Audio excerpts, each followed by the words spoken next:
एक कोच ने 39 रुपए में 3 बल्ले तथा 6 गेंदें खरीदी। बाद में उसने एक और बल्ला था तो उसी प्रकार के 2 गेंदें 1300 रुपए में खरीदी। इस स्थिति को बीजगणितीय तथा ज्यामितीय रूप में व्यक्त कीजिए। तो दूसरा प्रश्न एक्सरसाइज तुमको बता देते हैं 3.1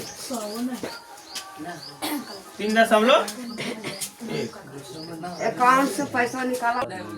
यहाँ पे क्रिकेट टीम तो माना की प्रश्न संख्या 2 माना कि एक बल्ले की कीमत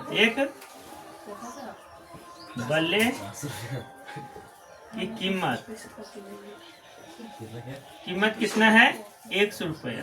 100 रुपया और एक गेंद का दाम, एक गेंद की कीमत क्या आ जाएगा 22 रुपये। क्योंकि 2 चर वाले हैं तो 2 चर मानेंगे ना हम। तब प्रश्न के अनुसार हम पढ़ेंगे तो क्या है, कहता है कि 3 बल्ले प्लस क्या हो जाएगा 6 गेंदे का कुल टोटल जो दाम लगा है 3900 रुपया है। कितना 3900 रुपया है। ठीक है, समझ में आ गया। अब देखो इसको दूसरा बीजगणितीय में है तो 3x प्लस 6y माइनस 39 बराबर 0। इस तरह से देता है कुछ बीजगणितीय। क्या बीजगणितीय। अच्छा, नेक्स्ट हम पुनः जो देते हैं, अब क्या कहता है, उसने एक और बल्ला तो उसी प्रकार के 2 गेंदे, एक और बल्ला, एक बल्ला प्लस 2 गेंदे कितना में खरीदता है तो 1300 रुपया। 3 गेंदे हैं, यहाँ पे 2 गेंदे दिया हुआ, यहाँ पर 3 गेंदे दिया हुआ। चलो 3 गेंदे लिख दें। चलो 3 गेंदे 1300 रुपया में खरीदता है। ठीक है, ये क्वेश्चन 1 कर दो। अच्छा, इसमें 2 गेंदे दिया हुआ तो 2 ही नहीं लिखेंगे। चलो तो x plus 3y minus 13 equal to 0, समीकरण 2। ये हो गया बीजगणितीय। क्या हो गया बाबू, बीजगणितीय।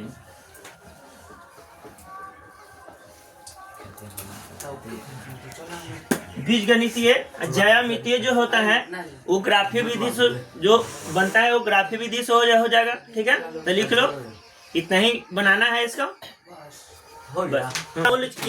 किसी दिन 160 रुपया था। 1 महीने बाद 4 केजी सेव और 2 केजी अंगूर का मूल्य 300 रुपया हो जाता है। 300 रुपया हो जाता है। तो इस स्थिति को बीजगणितीय तथा ज्यामितीय रूप में व्यक्त कीजिए। चलो तो मानते हैं, माना कि सेव का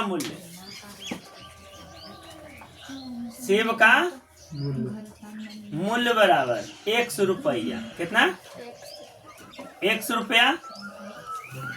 ठीक है, और अंगूर का मूल्य बराबर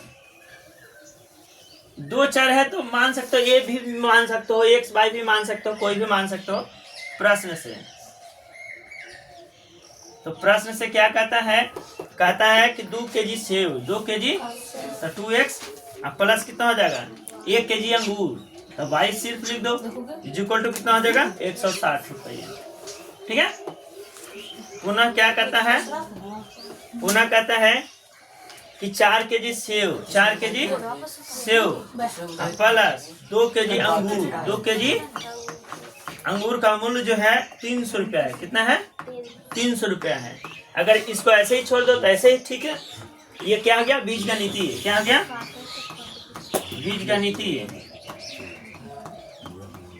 बीजगणितीय हल कर दिए। ज्यामितीय हल कैसे होता है तो ज्यामितीय देख लो, इसको ग्राफ ज्यामितीय करना है।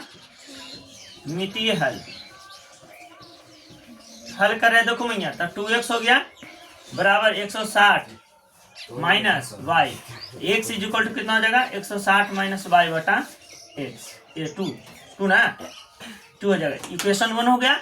अब दूसरा को हल करते हैं तो 4x इज इक्वल टू कितना हो जाएगा, यहाँ लिख दो पहले, 4x is equal to 300 minus 2y, तो x बराबर कितना हो जाएगा 300 माइनस 2y बटा 4। ये हो गया कुछ ज्यामितीय हल। क्या हो गया, इसके माध्यम से हम क्या कर सकते हैं, ग्राफ बना सकते हैं। ठीक है, समझ में आ गया। चलो ठीक है, ओके। कर्णों के युग्म बनाइए और उनके ग्राफीय विधि से हल ज्ञात कीजिए। ग्राफीय विधि से हल ज्ञात, ग्राफीय विधि क्या होता है पहले समझा देते हैं। देखो हम प्रश्न 1 जो है पढ़ रहे हैं और पढ़ करके बता रहे हैं। 1 का पहला है कक्षा 10 के 10 विद्यार्थियों के ने एक गणित की पहली प्रतियोगिता में भाग लिया। यदि लड़कों की संख्या से 4 अधिक हो तो प्रतियोगिता में भाग लिए लड़कों और लड़कियों की संख्या ज्ञात कीजिए। संख्या तो देखो बाबू, माना कि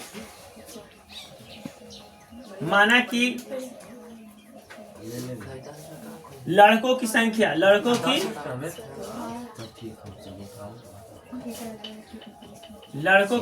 बराबर क्या हो जाएगा x, क्या हो जाएगा x, और लड़कियों की संख्या लड़कियों की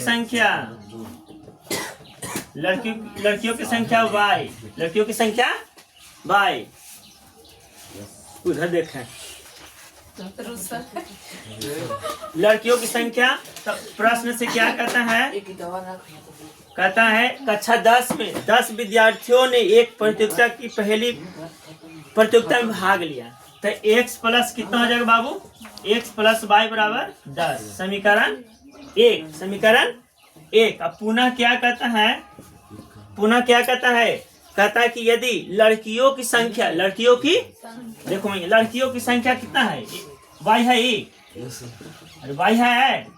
अब क्या कहता है, लड़कों की संख्या से 4 अधिक है। लड़कों की संख्या कितना है x, और 4 अधिक कर देंगे। कोई दिक्कत, कोई परेशानी? चलो तो ये हो गया। अब इसको हम हल करते हैं। तो कहता लड़कों लड़कियों की संख्या ज्ञात कीजिए। देखो यहाँ लड़कों लड़कियों की संख्या, तो ग्राफीय विधि से हल करने के लिए बोलता है ना, ग्राफीय विधि से ना। पहले युग्म बनाना है इसको, तो युग्म कैसे बनेगा, तो देखो पहले इसको जोड़ा बना दो, तो समीकरण 1 कर दो,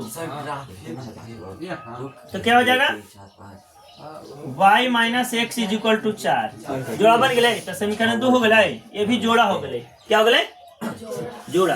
तो ये वाला x इधर करल चाहिए तो इधर कर दो, इधर करोगे तो क्या हो जाएगा minus x plus y is equal to 4। समीकरण 2 ना हो, ये होगा। ठीक है, समझ में आया इतना? समझ में आया? समझ में आ गया?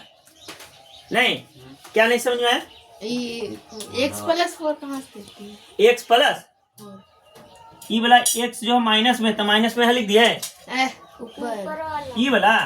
कहता है कि प्रश्न में दिया हुआ, प्रश्न देखेगी तो ना, लड़कियों की संख्या लड़कों की संख्या से 4 अधिक है। लिखा हुआ है, देखो लिखा हुआ है। तो लड़कियों की संख्या लिख दिए ना भाई, लड़कियों की संख्या भाई ना है, और लड़कों की संख्या से 4 अधिक है, मैंने 4 जोड़ना है। क्या 4 जोड़ना है, तो x में 4 जोड़ दिए, कंप्लीट हो गया। अब कंप्लीट हो गया तो इसको हम x को इधर कर देता, युग्म बनाना है आगे।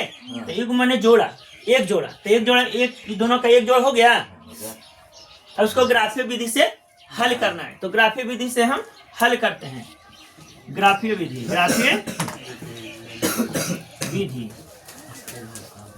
विधि में क्या है, हम समीकरण 2 इसको मानते हैं। क्या देखो बाबू, समीकरण 2 इसको मानते हैं, और समीकरण 1 को हम x बराबर 10y माइनस x करते हैं।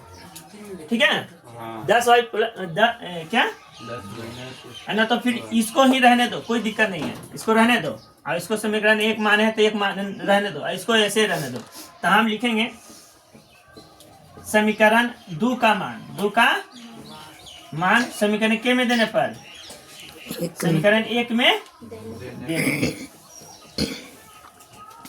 देने पर तो 1 में दे देते हैं। तो 1 में है y बराबर x प्लस 4, x प्लस 4। तो यहाँ देंगे ना, तो यहाँ लिखेंगे x प्लस y का मान है x plus 4 is equal to 10 है ना।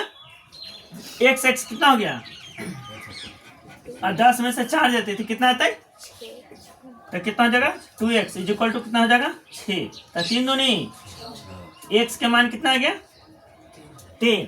अब यहाँ पे हम लेते हैं x का मान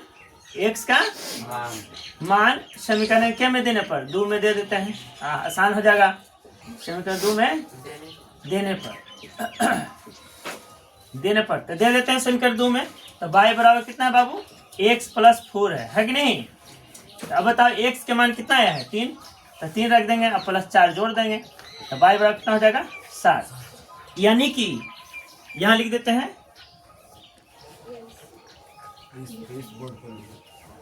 लड़कों की संख्या बराबर क्या हो जाएगा, कितना हो जाएगा रे 3 ना। लड़कियों की संख्या